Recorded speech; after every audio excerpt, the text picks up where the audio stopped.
My dear lady, நீங்கள் tea இப்படி எழுதுறீங்களா அல்லது 2/3 இப்படி எழுதுறீங்களா அல்லது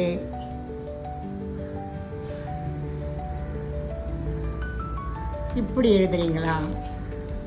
பாருங்க, இப்படி எழுதுனீங்கன்னா பாதிக்கு கீழே இப்படி எழுதுனீங்கன்னா நீங்கள் சுயமரியாதை உள்ள குறைஞ்சவங்கன்னு அர்த்தம். இப்படி எழுதுனீங்கன்னா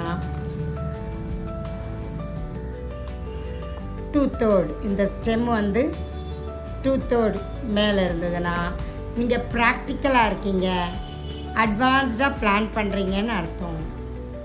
இப்படி எழுதுனீங்கன்னா நீங்கள் மிகுந்த சுயமரியாதை உள்ளவங்கன்னு அர்த்தம்.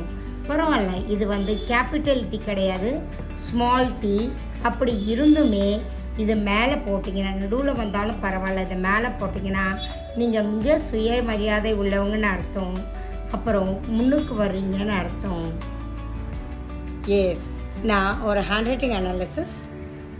உங்கள் ஹேண்ட் ரைட்டிங்கை பார்த்து நீங்கள் எப்படி இருக்கீங்க, உங்கள் மனநிலைமை எப்படி இருக்குது, கோவமாக இருக்கா, பயமாக இருக்கா, ஸ்ட்ரெஸ்ஸாக இருக்கா, டென்ஷனாக இருக்கா, லோ எஸ்டீமாக இருக்கா அப்படின்னு ஒவ்வொரு லெட்டருக்கும் ஒரு லெட்டரை நீங்கள் எப்படி எழுதுறீங்கன்றதை பொறுத்து அதை நான் அனலைஸ் பண்ணிவிட்டு அதுக்கப்புறம் உங்களுக்கு நீங்கள் எப்படி எழுதணும், எப்படி எழுதுனா உங்களுடைய பிரெயின் ஆர்ஏ சிஸ்டம் ஆக்டிவேட் ஆகும் அப்படின்னு நான் சொல்கிறேன். உங்களுக்கு விருப்பப்பட்டால் நீங்கள் டிஎம் பண்ணுங்கள்.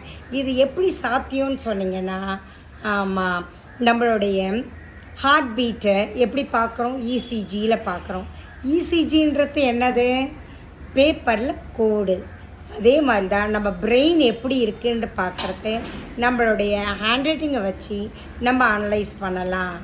அந்த ஹேண்ட் ரைட்டிங்கை நம்ம மாற்றும் போது நம்மளுடைய ஆர்ஏ சிஸ்டம் பாசிட்டிவாக மாறி நமக்கு பாசிட்டிவ் வைபாகி நம்ம நினச்சதை சாதிக்கலாம். எஸ், இதை உங்களுக்கு விருப்பப்பட்டீங்கன்னா ஹேண்ட் ரைட்டிங்கன்னு எழுதுங்க அல்லது இந்த நம்பருக்கு காண்டாக்ட் பண்ணுங்கள். தேங்க்யூ ஸோ மச் ஃபார் வாட்சிங் திஸ். இது உண்மையிலேயே சாத்தியம் அப்படின்னு நம்பினீங்கன்னா உங்களில் 5 பேருக்கு ஷேர் பண்ணுங்கள். Thank you so much. Have an amazing and fantastic day. Thank you.